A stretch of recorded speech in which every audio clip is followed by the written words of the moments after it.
Senyors, senyors, vinguin, senyors, senyors. Conten, d'això ja en fa molt d'anys, que Palma era una ciutat molt segura i tranquil·la. Tot ella estava envoltada de murades, amb les portes embarrades provistes de sentineles. Als vespres encenien algunes animetes on es venerava la imatge d'algun sant. I els enamorats aprofitaven la fosca per anar a veure les seves promeses. Però un dia aquesta pau es va veure pertorbada per la presència d'un animalot que va arribar enganxat d'una nau que portava espècies i sedes del llunyà orient. Aquest sauri va començar a menjar rates, moixos, cans i també algun cavall. Però, com que s'anava fent gran, de cada vegada tenia més fam. Deien que fins i tot pel barri de la Portella s'havia menjat nins petits que havia robat dels bresols. Tothom deia que sortia de les clavegueres i es passejava pels carrers, quan els campanars de les esglésies tocaven al final del jorn. Qualsevol petit renou provocava el pànic.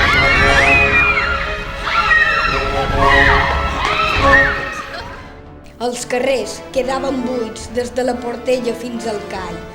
La gent vivia atemorida. Eren pocs els que havien vist el drac, però el seu testimoni era suficient perquè tothom tingués por.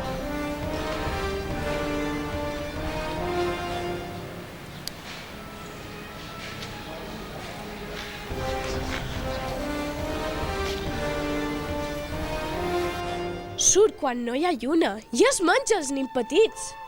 És un animalot enorme, amb escates i gran barram, i les seves dents brillen a la llum. L'altre vespre, jo vaig veure la cua. Es movia, sense fer girs de renou.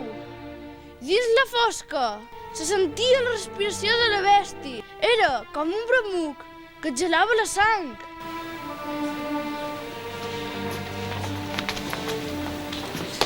Que heu sentit el que diuen? No, què havien de sentir? Allà de la nina. Sí, la nina de na Catalina. La meva neboda? Ara m'ho acaben de dir a la botiga. Què? Voleu dir? Digue-me d'una vegada. Diuen que ha desaparegut una Joaneta i que la mare la cerca i no la troba. Una veïnada va sentir un talent dins la casa. Va badar l'orella, però la por no la va deixar moure. Ai, quina desgràcia més grossa. Ai, Déu meu. Aquell vespre va arribar a la ciutat el valent, noble i ben plantat cavaller Bartomeu Coc, que anava a veure la seva promesa, una lota de casa bona del carrer de la Portella. Però, quan es dirigia cap a la casa, alguna cosa degué pressentir. Va anar més de pressa i més d'una vegada es va girar darrere. Va veure dues lluentors, però pensar que eren dos llums. Tornar a veure les dues lluentors. Però era un cavaller, era valent, no tenia por. A la fi arribà a ca la promesa. Tocà a la porta i allà l'esperava la lota a la finestra dels enamorats. En Bartomeu estava nerviós. No era un dia com tots els altres. Alguna cosa el feia estar inquiet. Tens, no podia deixar de mirar el fosc carrer. La seva lota, curiosa ella, també mirà.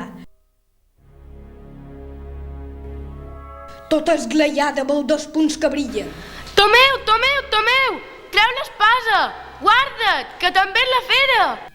En Bartomeu, sense gens de por, es treu l'espasa i es llança contra la fera. No té por, és la vida de l'enamorada. Toc cap aquí, toc cap allà, bramades, foc del drac, mossegades pel calçon d'en Coc, sang. Els bramuts i les espasades se sentiren per tot el barri. En Bartomeu, quasi esgotat, treu forces d'allà on no n'hi ha i a la fi el cavaller enfonsà l'espasa fins al fons del coll del drac. va caure mort. En Bartomeu Coc ha mort la fera, el drac. El cavaller va estirar el drac com va poder fins a la seva promesa i oferint-li li va dir: Vet aquí el drac de na Coca. A partir d'aquest moment comença la llegenda del drac de na Coca. Nins i nines envoltant la foganya, fent rotllana de vora la padrina, escoltaven la història del drac. Els descendents de la família Coc foren els posseïdors del sauri embalsamat. Cada any, el dia de Sant Silvestre, el 31 de desembre, durant la festa de la Colgada, el treien al portal de casa seva i així encara més fomentaven la llegenda. Però la història no acaba aquí. El sauri encara va matar una altra persona. La família Rosselló el tenia ben guardat dins casa seva i un dia, mentre la criada es polsava,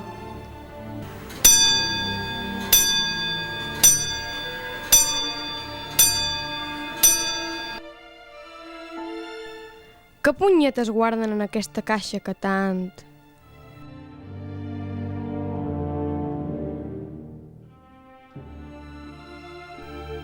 Avui no hi ha ningú, ara ets la meva.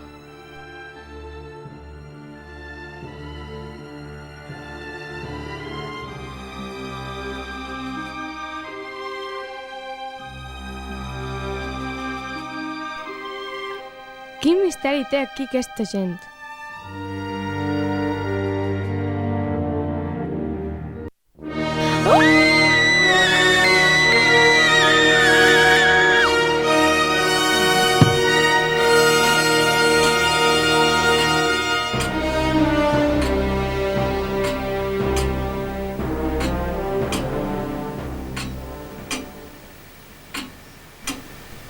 el sauri, mort i tot, encara tenia poders per matar. Aquest fet va provocar que la família Rosselló decidís que ja era hora de desfer-se'n i el van cedir al Museu Diocesà, lloc on encara es pot veure. I aquí el tenim. No és un gran drac, però sí és... El drac!